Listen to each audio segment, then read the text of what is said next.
թվականին Արցախի հետ դեռ ունեցած ողբերգական իրադարձությունների հետևանքով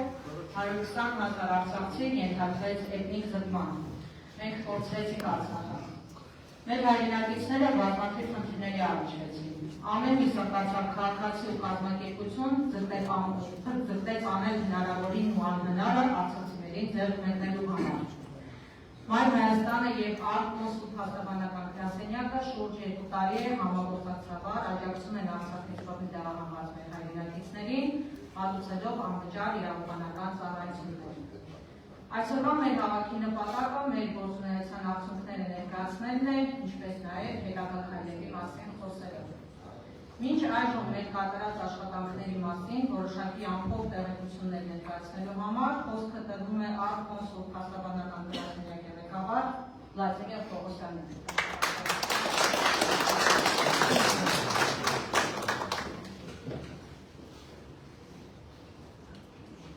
Սիրելի արցախցիներ, հավելի հայրենակիցներ, արդեն տևական ժամանակ է 2024 թվականի հունիսից, ինչ ԱՌԿ փաստաբանական գրասենյակի Մայր Հայաստան ժողովրդական շարժման միջև կնքված հուշագրի շրջանակում իրականացվում է հուշագրի շրջանակում Արցախից բռնի տեղահանված մեր հայրենակիցներին իրավական, իրավաբանական աջակցություն տրամադրելու գործընթացը, բնականաբար գործող օրենսդրության շրջանակներում։ Նշված համագործակցության շրջանակում ԱՌԿ փաստաբանական գրասենյակը պարտադիրաբար կազմակերպում է հանդիպումներ տեղահանված մեր հայրենակիցների հետ, նպատակ ունենալով բացահայտել և քննարկել նրանց կողմից պատրաստվող իրավական խնդիրները, ինչպես նաև ապահովել իրականացված և ընթացիկ աշխատանքների վերաբերյալ հաշվետվողականություն և անհրաժեշտ տեղեկատվության տրամադրում։ Ակնկալվում է, որ նմանատիպ հանդիպումները կկրեն շարունակական բնույթ, նպաստելով մեր հայրենակիցների իրավունքների պաշտպանության առավել արդյունավետ իրականացումը։ Մեկ անգամ ես ուզում եմ նաև հիշեցնել մեր գրասենյակի հասցեն Կոմիտաս 59 նախկին ԱԼՄ-ի շենք 5-րդ հարկ բաժից 3-րդ գլուխնա գրասենյակը ԱՌԿ փաստաբանական գրասենյակը։ Հաշվելու ժամանակահատվածում ես նկատում եմ 2024 թվականի հունիսից գրասենյակը դիմել Արցախից բռնի տեղահանված ավելի քան 2000 քաղաքացի։ Տարբեր հարցերով, քրեական, քաղաքացիական, վարչական, որոնց կողմից ներկայացված դիմումների շուրջ 82%-ը ստացել է դրական լուծում։ Միևնույն ժամանակ ցավոք պետք է նշեմ, որ շարունակում են առկա մնալ մի շարք խնդիրներ, մասնավորապես անձահաստատող փաստաթղթերի վերականգնման, սոցիալական աջակցության ծրագրերի իրականացման, հրատապ աջակցության, բնակարանային ապահովման և սատոշակների նշանակման, քաղաքացիության ձեռքբերման, ճանապարհատրանսպորտային պատահարների, վարորդական իրավունքների ձեռքման, ինչպես նաև այլ գործընթացների հետ կապված։ Պետք է նշեմ, որ հեռավար խորհրդատվություն է իրականացվում նաև գրասենյակի իրավաբանների կողմից։ Մի այսպես նշում 2026 թվականի հունվար ամսին 26 հեռավար խորհրդատվություն է իրականացրել, բացի ներկայությունից եւ օրինակ հունվար ամսին 30 քաղաքացիներ տարբեր հարցերով նաև 26 հեռավար խորհրդատվություն է իրականացրել։ Հատկապես կարևոր եմ համարել գծել, որ սոցիալական ծրագրերի շահագրգռվելու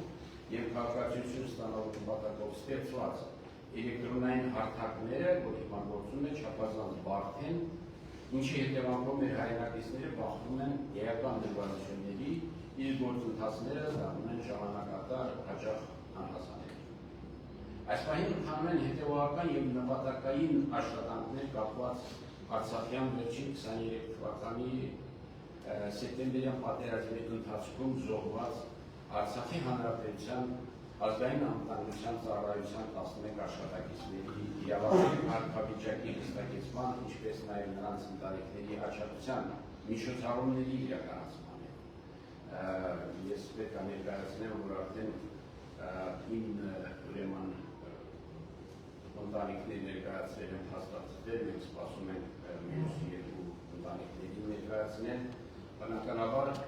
Գրասենյակը նախաձեռնում է տվյալական գործընթացներ սկսել հարցերի հետ կապված։ Անհրաժեշտ եմ համարում ևս մեկ անգամ շեշտադրել, որ Արտգործնախարարական գրասենյակը հետևողականորեն շարունակելու իր գործունեությունը ուղղված բարձրացված խնդիրների լուծմանը իր լիազորությունների շրջանակում։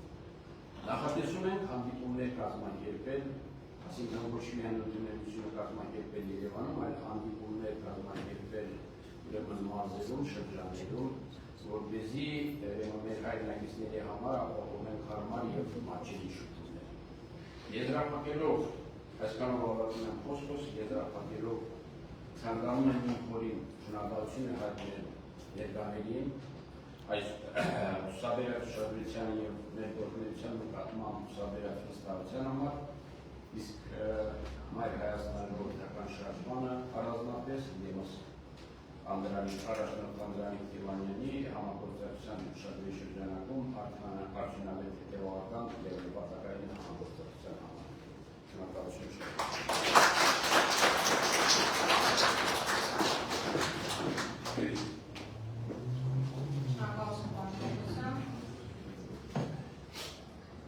Մայր Հայաստանը շարունակելու է իր մասնագիտական ու կազմակերպչական ռեսուրսներով աջակցել Արցախից բռնի տեղահանվածներին, պաշտպանելով նրանց իրավունքները։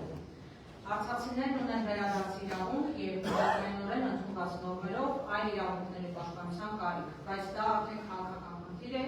եւ հնարավոր է կյանքի կոչել ոչ այսօրվա իշխանությունների օրոք։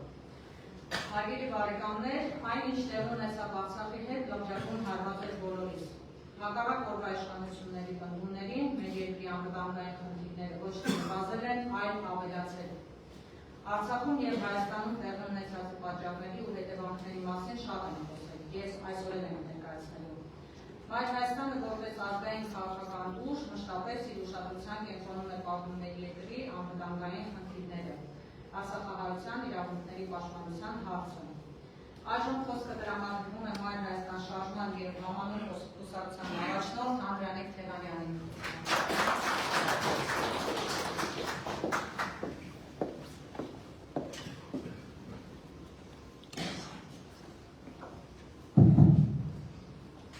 Ողջույն հարգելի գործընկերներ, սիրելի արցախցիներ, մենք բարբերաբար անդրադառնում ենք Արցախի խնդրին, Արցախից բռնի տեղահանվածների իրավունքների հետ կապված խնդրին եւ պատահական չէ, որ Արտգործնի հետ մենք համաձայնության եկանք եւ շուրջ 2 տարի արդեն զբաղված ենք արցախահայության իրավունքների հետ կապված խնդիրների լուծմամբ։ Ինչքանով է դրանք արդյունավետ, կարծում եմ ձեր գնահատականն է արդեն որ պետք է տալ։ Ես ասեմ, որ խնդիրը շատ խորքային է, մենք բազմիցս անդրադարձել ենք Արցախի հետ կապված խնդրին, պատճառներին, հետևանքներին եւ ևս մեկ անգամ եւ ավելի խորքային դերս գնահատականի կարիք կա, որովհետեւ հարցը ինքներդ եք հասկանում ոչ միայն իրավական հարթության մեջ է, այլ նաեւ քաղաքական հարթության։ Ուղղակի մի կետի իրավական մասով անդրադառնամ, որը Պողոսյանը որ նշեց, Աստորեն մարդիկ կան, ովքեր ռազմական գործողությունների ժամանակ զոհվել են, տվյալ դեպքում ԱԱԾ-ի աշխատակիցները Արցախի հանրապետության, եւ հիմա փաստորեն պետք է իրենց հարազատները պայքարեն, որպեսզի ստանան փաստաթուղթ, որ հաստատում է, որ իրենք զոհվել են։ Այդ կարգավիճակը դա ոչ միայն նվաստացուցիչ է, այլ նաեւ հակամարտկային ընդհանրապես։ Եվ այդ վերաբերմունքը, որ ցուցաբերվում է, մեր կողմից անընդունելի է, եւ մեր դիրքորոշումը գիտեք օրվա իշխանությունների վարած քաղաքականության հետ կապված, ու մենք բազմիցս պետք է անդրադառնանք, բազմաթիվ անգամներ պետք է անդրադառնանք այդ հարցին, որ մարդիկ չմտածեն, որ այս ամեն ինչը հնարավոր է լղոզել ու անցնել։ Ուրեմն Արցախի կորստի ժամանակագրությունը եւ քաղաքական դրդապատճառները հետեւյալն են։ 22 թվականին ուշադիր նայել ժամանակագրությանը։ 22 թվականի փետրվարին Ռուսաստանի Դաշնությունը սկսեց հատուկ գործողություն Ուկրաինայում։ Փետրվար ամիս սկսվեց գլոբալ հակամարտություն Ռուսաստանի եւ Արևմուտքի միջեւ։ Ինֆորմացիոն դարաշրջանում մեծ գյուղի վերածված աշխարհը միմյանց հետ այնքան է փոխկապակցել երկրներին, որ միտեղ տեղի ունեցողը անմիջապես ազդեցություն է թողնում երկրորդ տեղում գտնվող երկրի ժողովրդի վրա։ Արևմուտքը սկսեց ինվենտարիզացիա իրականացնել, հավաքագրել բոլոր այդ շրջանակներին, ում հնարավոր է օգտագործել Ռուսաստանի դեմ։ 2022 թվականի ապրիլ ես հիմա ներկայացնում եմ Արցախի կորստի ժամանակագրություն։ 2022 թվականի ապրիլ վարչապետի պաշտոնը զբաղեցնող Նիկոլ Փաշինյանը ազգային ժողովում հայտարարում է, որ միջազգային գործընկերները, մասնավորապես Արևմուտքը, իրենից պահանջում են իջեցնել Արցախի հետ կապված հայկական պահանջների նշաձողը եւ միայն այդ դեպքում նրանք խոստանում են ապահովել Արցախի անվտանգության հարցը, Արցախահայության անվտանգության հարցը։ Մայիս 22 թվական սկսում է դիմադրության շարժում Հայաստանում, որը հետաձգում է այդ նշաձողի իջեցման գործընթացը, որի մասին հայտարարել է Նիկոլ Փաշինյանը։ Եվս մեկ հայտարարություն հիշեցնեմ։ Ազգային ժողովի անունից 22 թվականի ապրիլին նորից Փաշինյանը հայտարարեց, որ ինքը կայացնելու է մի որոշում, որի համար իրեն համարելու են դավաճան, բայց ինքը գնալու է այդ քայլին։ Որն է այդ որոշումը։ Դա մենք հետագայում պետք է տեսնենք, բայց այդ օրերին մենք գիտենք արդեն, ես չեմ սպասում, դրա համար ահազանգում էինք, գոռում էինք, պայքարում էինք, եւ նրանք, ովքեր տիրապետում էին իրավիճակին, կոչ էին անում, որ պետք է փրկել Արցախը։ 22 թվականի ապրիլ, մայիս, հունիս ամիսներին Արևմուտքը ուժգնացնում է ճնշումները այն փոքր երկրների վրա, որոնք գտնվում են Ռուսաստանի հարակից շրջանում կամ համարվում են պոստսովետական տարածք։ Վրաստանը չի մտնում այդ գործընթացի մեջ, հրաժարվում է մանրադրամ դառնալու, հիշելով 2008 թվականին տեղի ունեցածը։ Հայաստանը, իդեմս Հայաստանի իշխանությունների համարում է, որ Արևմուտքը հաղթելու է Ռուսաստանին ուկրաինական պատերազմում։ Տեսեք, ես դավաճանությանը եւ այլ ֆորմուլաները մի կողմ եմ թողնում։ Այդ հերձումը ցույց կտա քաղաքական։ Բայց իրենց գործողություններով բացի ամենից կար նաեւ հաշվարկ, որ Ռուսաստանը պարտվելու է, հետևաբար պետք է անցնել մեկի կողմը, ով կապահովի իրենց իշխանությունը։ Բացառապես իշխանության հարցը դրված եղել։ Եթե դուք նայեք այսի ամիսների նշածները, 2022 թվականի ապրիլ, մայիս, հունիս, Ռուսաստանը առաջին հարվածը, որ հասցրեց հատուկ գործողության ժամանակ եւ ընդհանուր մինչեւ Կիև հասնելով, որոշակի նահանջ էր ունեցել եւ որոշակի անհաջողություններ էին արձանագրվել։ Հայաստանի իշխանությունը հաշվարկեց, որ Ռուսաստանը պարտվելու է։ Եվ դրա համար էլ իրենք անցան Արևմուտքի կողմը ակնկալելով աթոռ։ Իսկ Արևմուտքի կողմը անցնելը մեր տարածաշրջանում նշանակում է անցնել Թուրքիայի իշխանության տակ։ Իրենք իրենց աթոռի խնդիրը փորձեցին լուծել հենց այդ ճանապարհով, սպասարկել Արևմուտքի շահերը եւ պահել աթոռը։ Բացի այդ, Հայաստանի իշխանությունը մտավախություն ուներ որ Ռուսաստանը ինչ-ինչ քայլեր է իրականացնելու իրենց դեմ իշխանության հարցում։ Այդպես էլ թե ոչ, դա արդեն էական չի, որովհետև Հայաստանի իշխանությունն է այդպես մտածում, հետևաբար մտածելով հանդերձ անում է գործողություններ։ 2022 թվականի սեպտեմբեր Ջերմուկի դեպքերը։ Ինչի համարային դրանք, որովհետև Նիկոլ Փաշինյանը ապրիլին հայտարարել է, որ ինքը կողմը որ նշածով իջեցվի Արցախի, դրանից հետո եղել է դիմադրության շարժում, դրանից հետո իր կողմից եղել է որոշակի նահանջ, վախեցել էր։ Ջերմուկյան գործողությունները, որտեղ մենք 2 օր ու մի քանի հավաք մարդ կորցրեցինք, նպատակ ունեն վախեցնելու հայ ժողովրդի նոր պատերազմից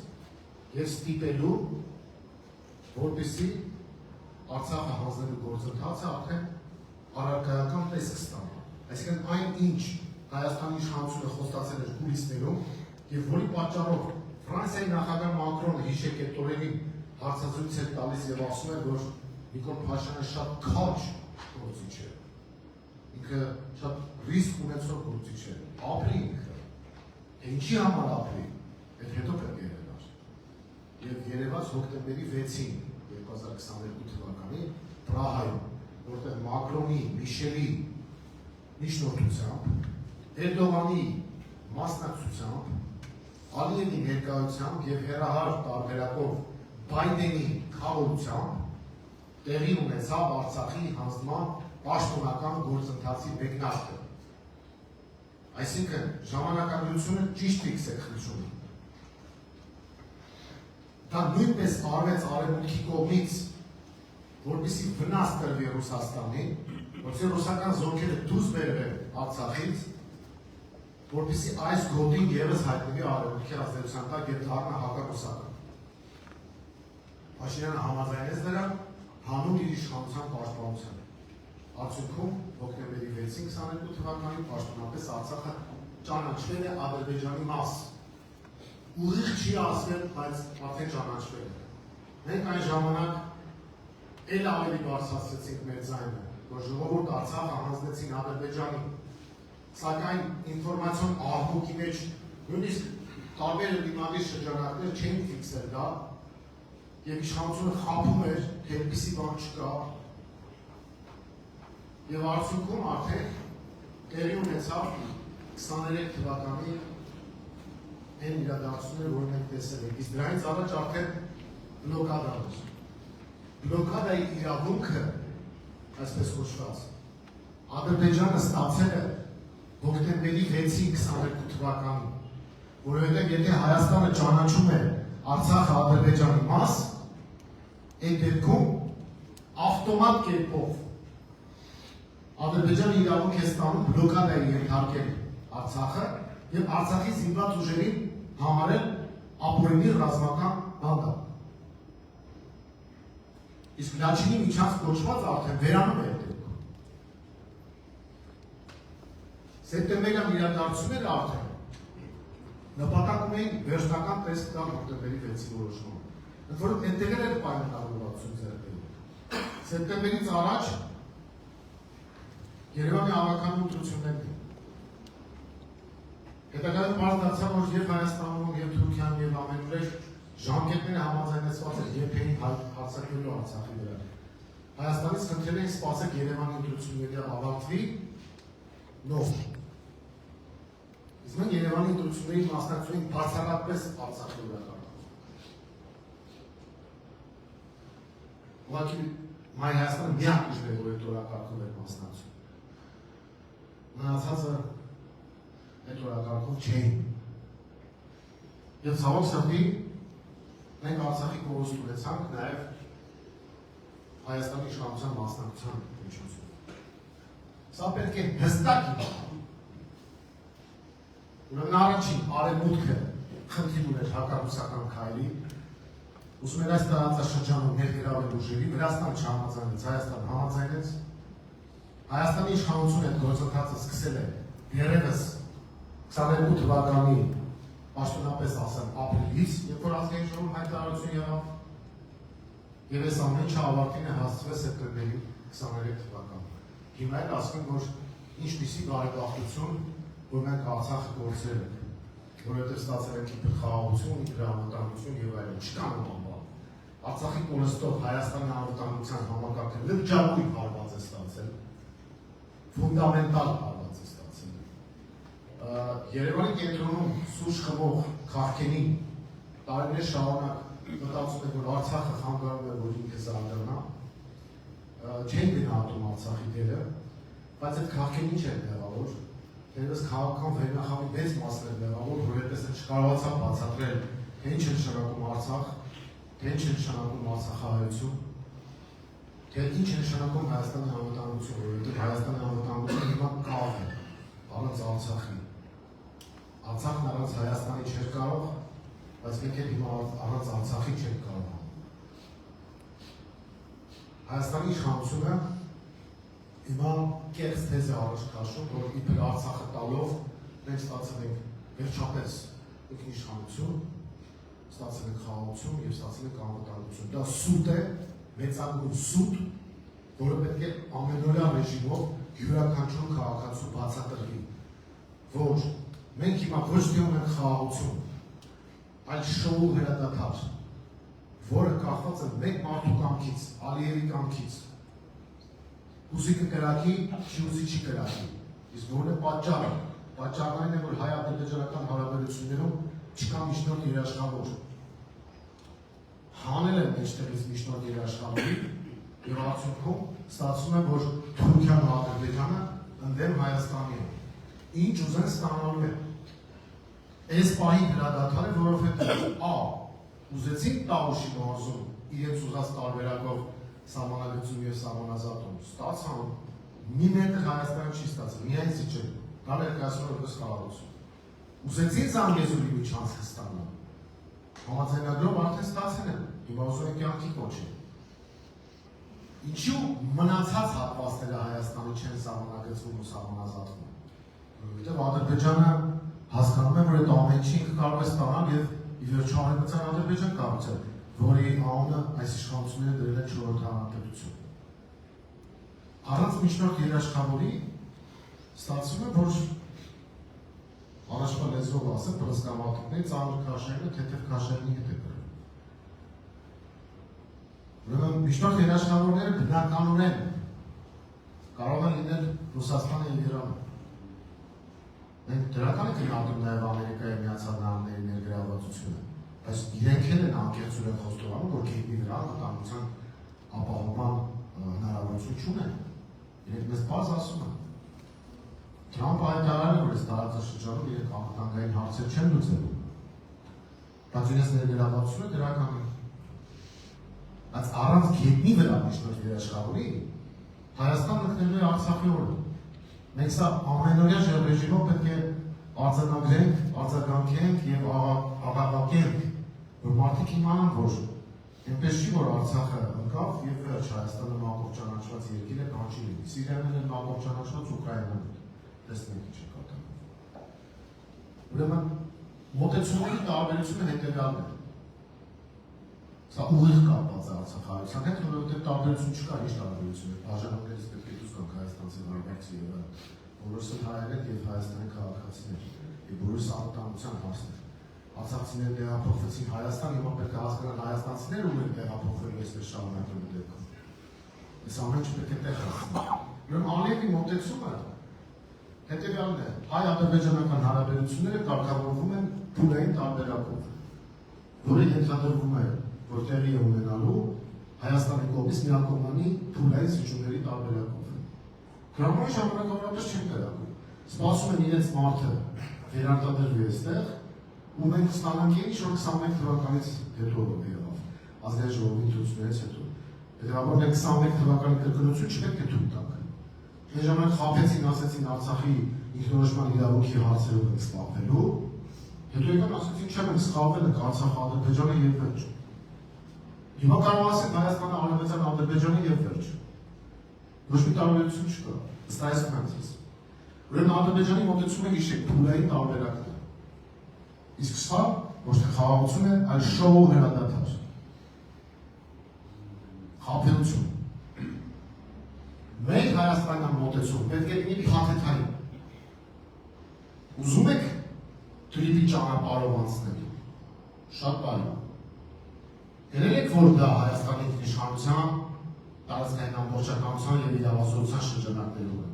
Շատ լավ, ուրեմն այդ front office, back office կոչվածները պետք է կարգավորել այնպես, որ հայկական կողմը վերահսկի իր տարածքով տեղի ունեցող շարժը, բայց փաթեթային լուծումը, երբ որ մենք ասում ենք, փուլային փաթեթային։ Մենք փաթեթայինի կողմնակից ենք։ Դուք ստանալու եք ճանապարհ դեպի Նախիջևան, մենք ստանալու ենք ճանապարհ դեպի Իրան և Ռուսաստան։ Եկեք պարիզետային քննարկենք։ Այսինքն մենք դրան օքեյ ենք, բայց դուք եսքան պետք է լինեք։ Հիմա հարց կառաջանա, բա ինչպես հասնենք դրան։ Միջնորդ երաշխավորող ուշ տարբերակ չկա։ Թե չէ անընդհատ մենք կզիջենք։ Եվ ամեն մի զիջումից առաջ կստացվի, որ Ալիևը ուղղակի բարի կամքի դրսևորմամբ մեզ խաղաղություն է աշխում։ Մենք խաղաղության մուրացկաններ ենք դառնում մեր համարը։ Խաղաղության մուրացկանների երբեմն կոպեկը շպրտում են, երբեմն չեն շպրտում։ Հիմա, երբ որ մուրացկանին ասում են Զանգեզուրի միջանցքը տուր ինքը տալիս է, չեն կրակում։ Երբ որ ասեցին Արցախը տուր, ինքը մի քիչ վարանեց, նորից հետ գան։ Տեղի ունեցան ջերմուկի դեպքերը։ Թե դա համատեղ օպերացիա էր ընդդեմ Հայաստանի, թե զուտ Ադրբեջանը այդպես որոշել, դա է քաղաքական հերոսություն տա։ Բայց փաստն այն էր, որ ջերմուկի դեպքերով նպատակ ունեին վախեցնել հայ ժողովրդին և կյանքի կոչել այն ինչ որ մենք տեսանք 22 թվականի հոկտեմբերի 6-ին։ Այսինքն Արցախը հանձնել են, խաղաղություն ենք բերում լոզունգի ներքո։ Հիմա Զանգեզուրի միջանցքը հանձնում են, էլի խաղաղություն ենք բերում լոզունգի ներքո։ Հետո արդեն սկսել են Սևանի տարածքում չափադրումներ անելը, էլի խաղաղության լոզունգների ներքո։ Մենք դրա համար ասում ենք, որ մեր մոտեցումը հետևյալն է, որ պետք է դնենք փաթեթային մոտեցում, պետք է ունենանք միջնորդ երաշխավոր, պետք է հայ-ադրբեջանական սահմանները հստակ սահմանագծվել և սահմանազատվել, պետք է Հայաստանը հնարավորություն ունենա Իրանի հետ կապվել, Վրաստանի հետ կապվել հյուսիս-հարավ ճանապարհով և հնարավորություն տալ արևելք-արևմուտք ճանապարհահատվածի գործարկմանը, որը կոչվում է կոմունիկացիոն խաչմերուկ։ Սա է իրական երաշխիքը, որ մենք ունենանք իրական և երաշխավորված խաղաղություն։ Մեր մոտեցումը դա է, երաշխավորված խաղաղություն։ Այսինքն բառնել է հուշում, որ այդտեղ երաշխավոր միջնորդ է պետք։ Դե չէ մենք անընդհատ կզիջենք։ Ինչ վերաբերում է արցախահայության խնդիրներին, ապա մեր կարծիքով արցախցիների վերադարձի իրավունքը պետք է հայտնվի պետական արտաքին քաղաքականության օրակարգում և արցախցիները պետք է պաշտպանեն իրենց վերադարձի իրավունքը։ Սա մեկ։ Երկրորդը մենք միջազգային մասշտաբով պետք է դնենք, որ մեր հոգևոր մշակութային ժառանգության պաշտպանության հարցերը, որը Արցախում արդեն վանդալիզմի է ենթարկվել։ Երրորդ, մենք պետք է պաշտպանենք արցախցիների սոցիալական և այլ տիպի միջազգայինորեն ամրագրված իրավունքները, որի փորձը կա Թուրքիան $3 միլիարդ փող է ստանում Սիրիայից ունեցած փախստականների համար։ Արևմուտքում տալիս։ Որոնք Էրդողանը շանտաժ է անում, ասում է, եթե դուք ինձ չօգնեք, ես իրենց ամբողջությամբ կուղարկեմ Եվրոպա։ Մենք ոչ թե շանտաժի տրամաբանությամբ, այլ միջազգային իրավունքի տրամաբանությամբ հնարավորություն ունենք միլիարդավոր գումարներ ստանալ, որպեսզի աջակցենք արցախցիներին։ Հայաստանի իշխանությունը դա չի անում։ Կամ անում են ինչ չեն տեսնում։ Եվ սա պետք է դրվի այս հարցը էլի պետական քաղաքականության օրակարգում և պաշտպանենք արցախցիների իրավունքները և այդտեղ թող Ռուսաստանն ու Արևմուտքը իրար հետ մրցեն, թե ով ավելի լուրջ աջակցություն կցուցաբերի փախստականներին տեղի տեղահանվածներին։ Արևմուտքը մեղք ունի, ինքը պետք է քավի։ Այդ Մակրոնները, Միշելները, այդ Ուրսուլաները պետք է իրենց մեղքը քավեն, իրենք ուղիղ ազդեցություն են ունեցել Արցախի կորստի հարցում։ Եվ այս հարցը պետք է դնել օրակարգում։ Բայց ինքներդ եք հասկանում, որ օրվա իշխանությունների պարագայում այս մոտեցումները չեն կարող կյանքի կոչվել։ Դրա համար մենք կոչ ենք անում արցախցիներին ակտիվորեն ներգրավվել իրենց քաղաքական իրավունքները պաշտպանելու հարցում։ Կոնկրետ ուժի հետ կապված չէ, այդ ձեր դիրքորոշումը պետք է հայտնեք։ Նրանք, ովքեր քաղաքացիության հնարավորություններ ունեն, պետք է ակտիվ մասնակցեն ընտրություններին եւ մերժեն այսօրվա քաղաքականությունը։ Եվ մենք համոզված ենք, որ ձեզ հետ միասին կարողանալու ենք հասնել փոփոխությունների եւ ապահովելու ենք Հայաստանի անվտանգությունը։ Ցավոք այսօր չեմ ուզում պոպուլիզմի գիրք դնել ու ասել, որ վաղ իշխանությունը փոխվեց ու մյուս օրը Արցախը հետ է բերվելու։ Հայաստանի իշխանությունը դաժանաբար, դավանաբար փակել է Արցախի էջը։ Սա դաժան իրականություն է։ Եվ մենք պետք է բաց խոսենք այս մասին։ Բայց մեր վերադարձի իրավունքը փակված չէ։ Մեր իրավունքները այլ ոլորտի միջազգայինորեն ամրագրված փակված չեն։ Դրա համար մենք պետք է ձեր հետ միասին համատեղ ջանքերով հասնենք մեր բոլոր իրավունքների պաշտպանությանը եւ Հայաստանում հաստատենք խաղաղություն, անվտանգություն եւ բարեկեցություն։ Շնորհակալություն։